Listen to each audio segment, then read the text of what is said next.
Bonjour et bienvenue sur Radio Cesseur, votre rendez-vous quotidien avec l'actualité de la cybersécurité. Nous sommes le lundi 24 mars 2025, épisode 234. Je suis Marc-Frédéric Gomez, en direct de l'Île-de-France. Je vous propose qu'on analyse ensemble les menaces et tendances qui secouent le monde de la cyber. Au programme de cet épisode, Microsoft sécurise Edge for Business contre les fuites via les IA génératives. Multiples vulnérabilités dans Microsoft Edge, le CERT-FR alerte sur plusieurs failles. OSV Scanner V2, Google améliore la détection des vulnérabilités.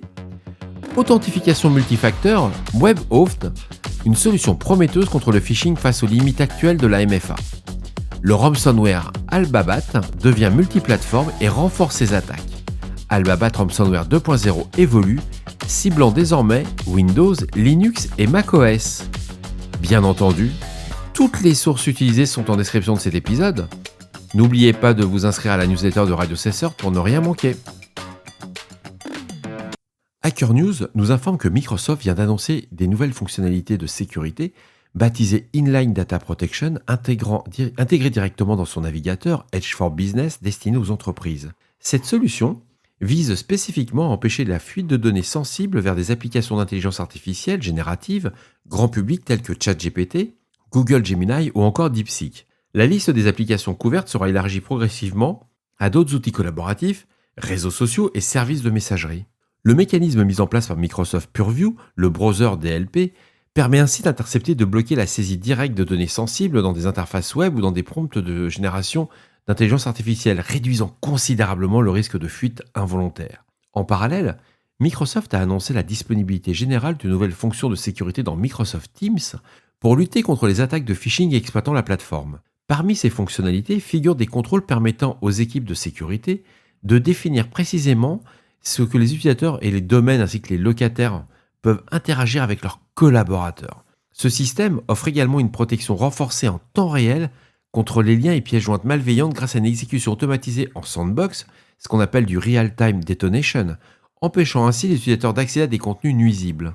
En complément, Microsoft va élargir son offre Security Copilot avec 11 nouvelles solutions basées sur l'IA, dont 5 développées par des partenaires externes. Ces agents IA permettront entre autres de prioriser les alertes critiques, analyser les violations de données, déterminer les causes racines des incidents, les routes causes, j'ai envie de voir ce que ça va donner, et optimiser la gestion de conformité. Cet agent spécifique dédié au tri des alertes de phishing est particulièrement mis en avant pour automatiser le traitement des cas courants, libérant les équipes humaines pour se concentrer sur les menaces les plus complexes et les actions préventives les plus stratégiques. C'est à voir, ça peut être hyper intéressant si on tombe sur un site de phishing et qu'automatiquement il fait toutes les déclarations. Est-ce qu'il va faire les demandes de takedown? Est-ce qu'il va l'envoyer dans les Google Safe Browsing? C'est à voir, à lire, intéressant. Le CERT-FR a publié un avis concernant plusieurs vulnérabilités découvertes dans Microsoft Edge. Décidément, c'est leur soirée.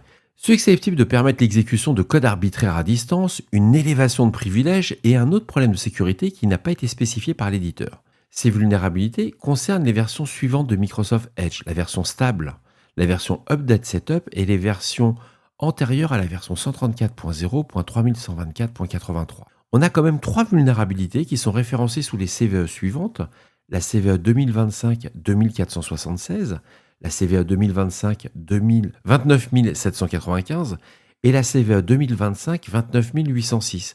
Il est fortement recommandé de procéder rapidement à la mise à jour en se référant au bulletin de sécurité de Microsoft pour appliquer les correctifs disponibles.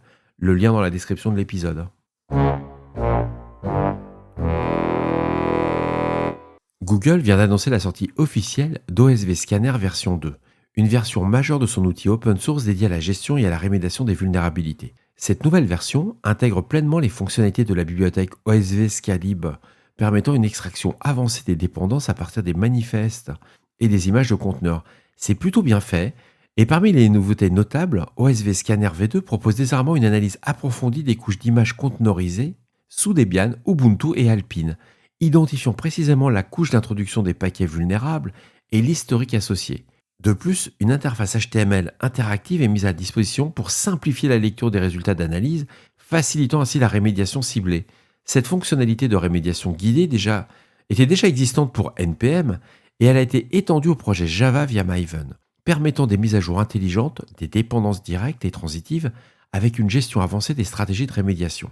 Google prévoit également des évolutions futures, incluant l'ajout d'analyses de reachability, ce qu'on appelle l'évolution du véritable impact des vulnérabilités, la prise en charge du format VEX, le Vulnerability Exchange, et une meilleure traçabilité des fichiers présents dans les images conteneurisées.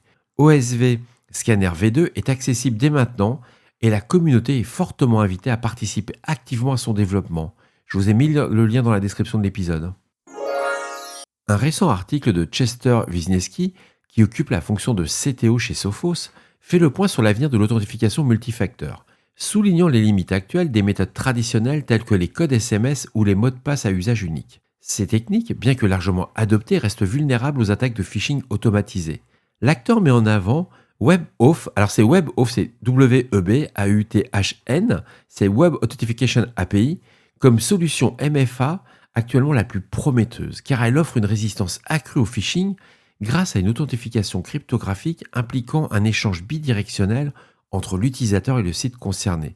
Avec WebAuth, l'utilisateur n'utilise plus de mot de passe, mais génère une paire de clés cryptographiques uniques stockées sur son appareil, empêchant ainsi la réutilisation frauduleuse des informations d'identification.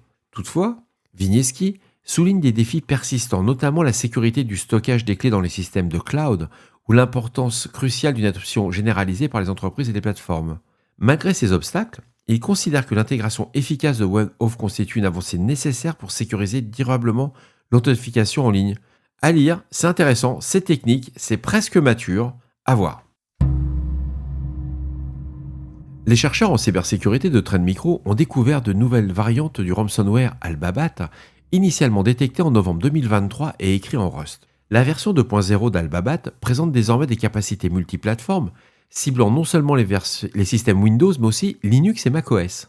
Cette nouvelle mouture utilise un compte GitHub privé pour héberger et distribuer ses fichiers de configuration, facilitant ainsi l'efficacité opérationnelle des attaques. Elle intègre des mécanismes spécifiques pour collecter des informations système, optimiser le chiffrement de certains types de fichiers, les points .tempack, les points .bat, les points .com, les points .cmd, et contourner les dossiers sensibles du système.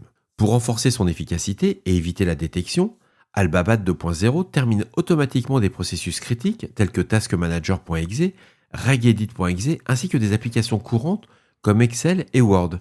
Il se connecte également à une base de données PostgreSQL afin de suivre les infections et gérer les paiements des rançons. Une analyse approfondie a identifié un développement actif d'une future version 2.5 dont les configurations révèlent des adresses de portefeuille de crypto-monnaies additionnelles, que ce soit du Bitcoin, de l'Ethereum, du Solana ou du BNB, et bien qu'aucune transaction n'ait encore été observée, Trend Micro souligne l'importance du suivi des indicateurs de compromission, les fameux IOC, afin de prévenir efficacement les menaces émergentes telles qu'Albabat. C'est-à-dire, c'est du cybersecurity.news la source, par contre il n'y a aucune IOC. Il faut essayer d'avoir le rapport par Trend Micro, et il n'est pas disponible officiellement. Publiquement. Et voilà, cet épisode de Radio Cesseur du lundi 24 mars 2025 touche à sa fin. J'espère qu'il vous apportera des informations claires et utiles. Je l'enregistre un peu tard, il est presque 23h. Il faut savoir que j'ai passé ma journée à la Défense. J'ai eu la chance de pouvoir intervenir chez Checkpoint. J'ai passé une super matinée, j'ai rencontré leurs équipes, c'était des gens extraordinaires. Ils ont des produits fabuleux. Je fais aucune pub, ils payent pas, donc il n'y a aucune raison que j'en fasse de la pub. Par contre, on a pu échanger sur la façon dont on voyait la cybersécurité. C'est top. Et ils ont des locaux, c'est un vrai bonheur. Si vous avez des retours ou des sujets que vous aimeriez voir traités, faites-le moi savoir. Laissez-moi un message sur le répondeur de Radio Cesseur au 07 68 72 20 09, 07 68 72 20 09, ou envoyez-moi un mail à radiocesseur@gmail.com. D'ici là, restez vigilants, surveillez vos systèmes et surtout, on ne réfléchit pas, on patch. Au revoir.